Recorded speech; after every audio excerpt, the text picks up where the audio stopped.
The summer after graduation was supposed to be boring. At least that's what 20-year-old Jake thought. His friends had left town for university, his parents were busy working, and the small coastal town of Seabrook felt quieter than ever. Most afternoons, Jake walked down to the beach just to pass the time. One evening, as the sun began to set over the water, he noticed someone sitting alone on the jetty, a stranger. That was unusual in Seabrook. Everyone knew everyone. The boy looked around Jake's age. He had messy dark hair, a camera hanging around his neck, and seemed completely absorbed in photographing the sunset. Jake walked past him, then stopped, then turned around. "Getting any good photos?" The stranger looked up and smiled. "I hope so." Jake pointed toward the horizon. "Best sunsets in Australia." The boy laughed. "That's a pretty big claim. I'm willing to defend it." The stranger extended his hand. "I'm Ben." "Jake." That simple conversation changed everything. Over the next few weeks, they kept running into each other. At the beach, at the cafe, at the local markets. Eventually, they stopped pretending it was a coincidence. Ben had moved to town temporarily while helping his grandfather renovate an old house. Jake offered to show him around. Ben accepted. Soon they were spending almost every day together. They explored hidden beaches, walked coastal trails, watched sunsets, shared stories. The friendship came naturally, easy, comfortable. Jake found himself smiling more than he had in years. One afternoon, they climbed to the top of a cliff overlooking the ocean. The view stretched for miles. Blue water met endless sky. Ben sat quietly beside him. "You know," Ben said, "I wasn't excited about moving here." Jake laughed. "Seabrook isn't exactly famous." "Maybe not." Ben looked over. "But meeting you helped." Jake felt warmth spread through his chest. "Yeah?"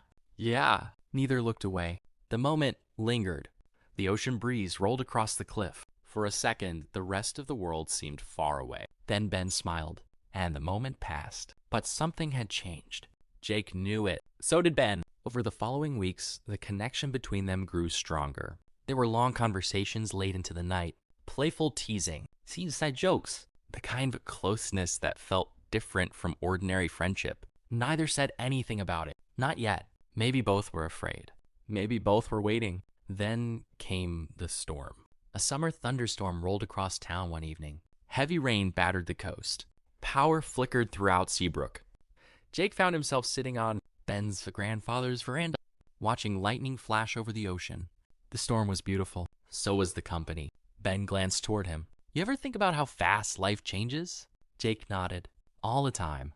Ben smiled sadly. "I leave in 2 weeks." Jake's stomach dropped. He'd known Ben wouldn't stay forever, but hearing it out loud hurt. A lot. The silence stretched between them. Finally, Jake spoke. "I'm going to miss you." Ben looked down. "I'm going to miss you too." Neither moved, neither spoke. Then Ben quietly said, "Probably more than I should." Jake's heart raced. The words hung in the air, waiting. Ben looked at him. Jake looked back. For months, they'd been dancing around the truth. Neither wanted to say it first. Neither wanted to risk losing what they had. But sometimes the truth becomes impossible to ignore. "I like you," Jake admitted. Ben smiled instantly. The biggest smile Jake had ever seen. "Good." Jake laughed. "Why?" "Because I like you too." Both burst out laughing. Not because it was funny, because they couldn't believe how long they'd waited. The next 2 weeks became the best of Jake's life. They spent every possible moment together, making memories, taking photos, watching sunsets, talking about dreams, talking about the future, talking about what came next. Then the day arrived. Ben's car was packed. The old house renovation was finished. It was time to leave. Jake stood beside him near the jetty where they'd first met. Neither wanted to say goodbye. "You'll visit?" Jake asked. Ben smiled. "Definitely. You promise?" "I promise." They hugged, a little longer than either intended. Then Ben stepped back. "I think this is the beginning of something." Jake smiled. "Me too." As the car disappeared down the road, Jake felt sad, but he also felt hopeful, because this wasn't the end. Some stories end with goodbye. This one started with it. And sometimes love arrives when you least expect it.